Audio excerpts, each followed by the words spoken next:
Hey guys, this is Raj and you're watching Drama and Verse Lover 2.0।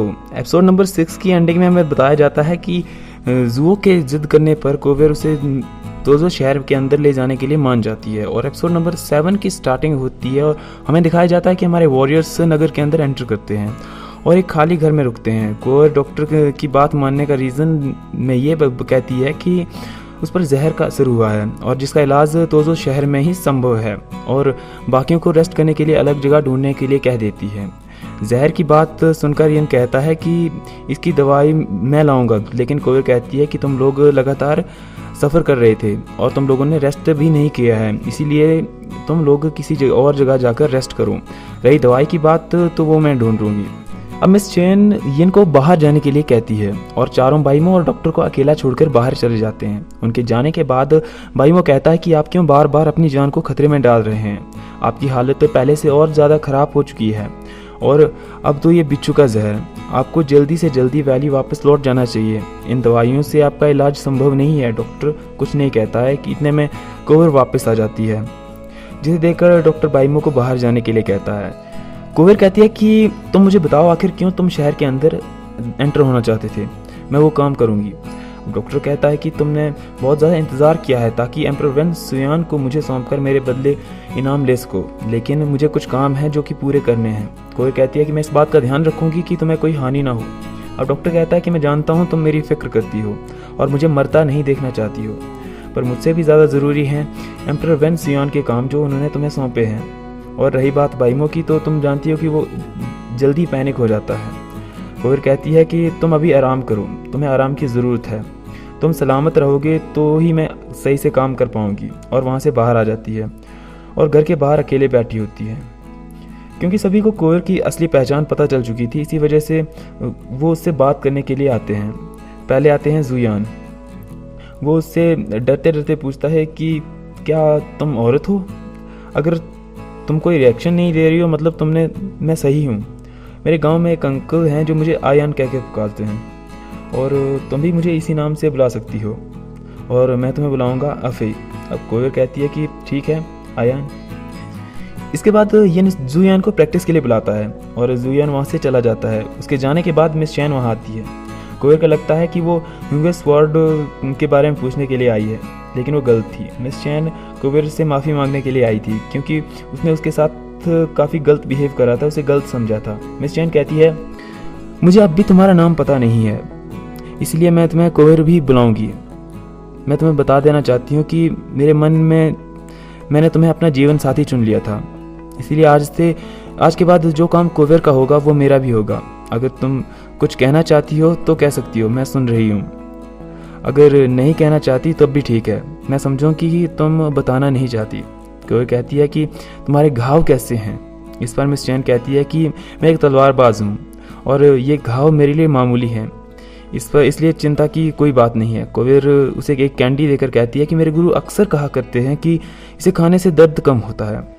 Scene shift होता है doctor पर, जो कि बाइमो की हेल्प से ड्रेस चेंज करके कहीं बाहर जाने लगता है और जिसे कोवेर देख लेती है और कोवेर इतनी क्वाइटली वहाँ से बाहर जाती है कि मिस चेन को पता तक नहीं चलता कि वहाँ से वो कब गई। सीन शिफ्ट होता है जिंगैन पर, जो कि अब वापस महल पहुँच चुके हैं। जनरल क्विन को जब यान क्विन की अरेस्ट की खबर मिलती है तो वो बहुत ज़्यादा गुस्सा हो जाता है और उन्हें छुड़ाने की बात करने लगता है, पर जिंगैन कहते हैं कि तुम जिंगवे वॉरियर का फ्यूचर हो, अगर तुम इस तरह से की बात करोगे तो कैसे चलेगा।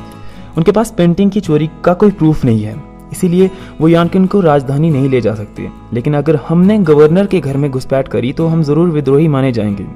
जनरल क्विन कहते हैं कि तो क्या हम हाथ पे हाथ धर के बैठे रहें? जिंगैन के पास इसकी अलग योजना थी। वो कहते हैं कि ठीक है, अगर हम महल के अंदर नहीं जा सकते तो वो भी महल के बाहर नहीं आ सकते हैं। गवर्नर के रेसिडेंस के चारों ओर अब घेरा लगा दिया जाता है। गवर्नर को इस बात की टेंशन होने लगती है। वो ऑफिसर लूशुओ के पास जाते हैं और हेल्प मांगते हैं, लेकिन वो भी यान क्विन को रिलीज़ करने की बात से मुकर जाते हैं और उल्टा जिंगैन को धमकाने लगते हैं। उन्हें राजादेश पढ़कर सुनाता है कि यान क्विन को जो इन्वेस्टिगेशन के लिए राजधानी ले जाया जाएगा, लेकिन जिंगैन उस राजादेश को देकर फेंक देता है क्योंकि उसे पता है कि ये एम्परर शाओमिंग द्वारा भेजा गया आदेश नहीं है, बल्कि ऑफिसर वेइमिंग द्वारा भेजा गया है। इस बात से ऑफिसर लूशुओ काफ़ी ज़्यादा गुस्सा हो जाते हैं और वहीं से यान क्विन की पूछताछ करने का आदेश दे देते हैं। अब मिस चैन की चीख सुनकर जनरल क्विन बहुत ज़्यादा पैनिक होने लगता है। पर जिंगैन उन्हें रोक लेता है। वहाँ जिंगैन के सैनिक डॉक्टर जुओ को पकड़ लेते हैं। जैसे ही जिंगैन को इस बात की न्यूज़ मिलती है वो जुओ के पास आ जाते हैं और उसे देखते ही पहचान लेते हैं। जिंगैन उससे कहते हैं कि तुम यहाँ क्या कर रहे हो, लेकिन जुओ कहता है कि वो यहाँ पे किसी की हेल्प करने के लिए आया है। जिंगैन कहता है कि तुम्हें यहाँ नहीं होना चाहिए, पर जुओ इस बात का उल्टा जवाब देते हुए कहता है कि मैं यहाँ पे उन लोगों को बचाने के लिए आया हूँ जिन्हें आप नहीं बचा सकते हैं। आप यानकुन के बदले मुझे उनके हवाले कर दीजिए। पर जिंगैन कहते हैं कि यानकुन को कुछ नहीं होगा। जुओ कहता है कि वो मर जाएगी, लेकिन जिंगैन कहता है कि मैंने एक बार कह दिया कि वो नहीं मरेगी, मतलब नहीं। ये बात अफसर शान के एक जनरल सुन लेती है। इसके बाद जिंगैन जुओ को वहाँ से ले जाने का आदेश देते हैं और वापस गवर्नर के महल की ओर चले जाते हैं। वहाँ जनरल यान हुआन सैनिकों पर हमला कर देती है ताकि जुओ को किडनैप किया जा सके। वो जुओ की गर्दन पर तलवार रखकर वहाँ से निकलने की कोशिश करने लगती है कि इतने में कोवेर की एंट्री हो जाती है और वो जनरल यान हुआन पर हमला कर देती है ताकि जुओ को बचाया जा सके। वो उन सब की आंखों में धूल झोंकर वहाँ से फरार हो जाती है। जिंगैन को जब इस बात का पता चलता है तो वो जनरल क्विन को न्यूज़ फैलाए बिना इस बात की छानबीन करने के लिए कहते हैं। वहाँ जनरल यान हुआन भी अफसर शान को अपनी नाकामी की खबर सुनाती है, लेकिन साथ ही वो एक और खबर देती है। वो कहती है कि वो दो लोग थे, एक आदमी था, एक औरत थी। आदमी कुंफू नहीं जानता है, लेकिन औरत फ्लाइंग कुंफू में काफ़ी ज़्यादा एक्सपर्ट थी। साथ ही जब वो जिंगैन से बात कर रहा था तो उनसे ज़ोर ज़ोर से बोल रहा था कि वो मर जाएगी। ये लाइन सुनते ही अफसर शान को शक होने लगता है कि उस आदमी और अफसर जिंगैन का ज़रूर कोई ना कोई संबंध है। इसीलिए वो यान क्विन को रिलीज़ करने का ऑर्डर दे देता है।